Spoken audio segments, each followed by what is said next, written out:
A California teenager speaking out after her cross-country team says they were forced to remove these Save Girls Sports shirts, and their concerns over a transgender teammate were ignored.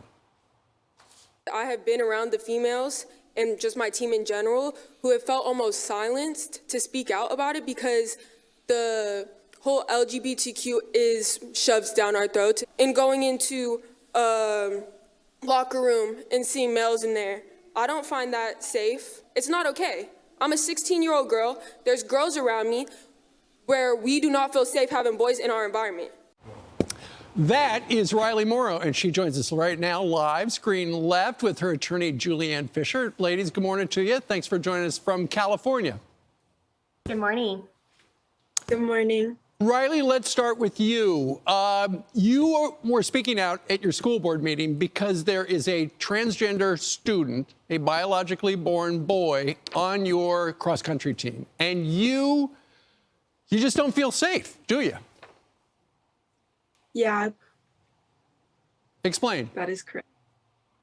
Having a male on our team proposes genetic advantages for that student, but I'm not trying to use this platform to just advocate for my team. I'm choosing to advocate for girls and women across the globe. And in particular, this biological boy shares your locker room with you, and you don't feel safe or comfortable in that situation, right? Correct. And so, Julianne, a lawsuit has been brought up. She is not part of it. You are. What are you doing to try to fix this situation?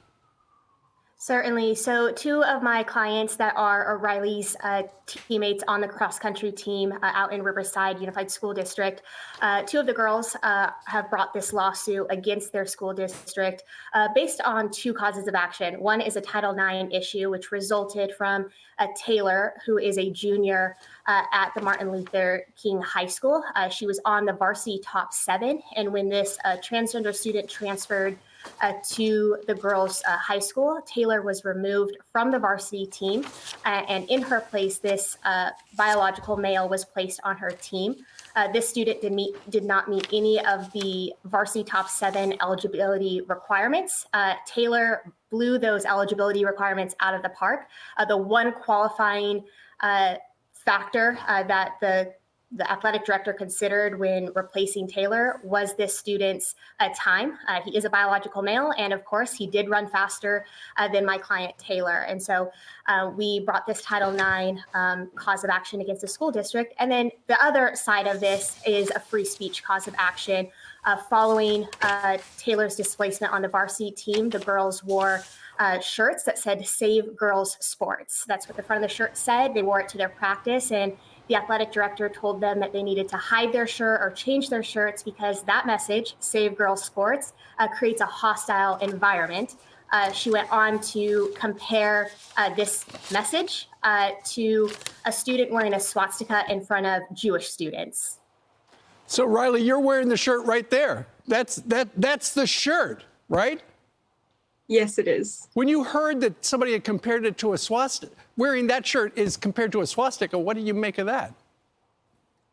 It was honestly disappointing in our staff at our school. That's a mass genocide, and to compare a very broad term to such a horrible time in history was quite honestly disappointing. Indeed. Julianne, since you're the lawyer, I'm going to read part of the statement that the school district sent to us regarding this. They said, it is important to remember that the school district is bound to follow California law, which requires that students be permitted to participate in sex-segregated school programs and activities, including athletic teams and competitions, and it goes on and on. But my point is, they say, Julianne, that they are required by law to do that because otherwise it would be discrimination. But you say it's not discrimination. That's right. Well, you know, that statement completely misses the mark of the entire lawsuit. First of all, it's a Title IX issue, which Title IX requires fair and equal treatment. You cannot discriminate based upon sex, and that's quite frankly what the school district did. They treated Taylor less favorably than they did this transgender student. We understand what California law is. We understand that biological boys are allowed to compete and participate in girls' sports, and that's part of the reason why these girls have taken a bold stand and said, we're not okay with that, but in the meantime, if California is going to ignore biology, they at least need to treat females with equal treatment and not less than. Everyone has these particular rights. That doesn't mean that you favor one person's rights at the expense of another person's rights, like these girls. It's all about fairness. Rylee and Julianne, thank you very much for getting up so early, not even 5 o'clock out in California. I'm Steve Doocy. I'm Brian Kilmeade. And I'm Ainsley Earhart. And click here to subscribe to the Fox News YouTube page to catch our hottest interviews and most compelling analysis.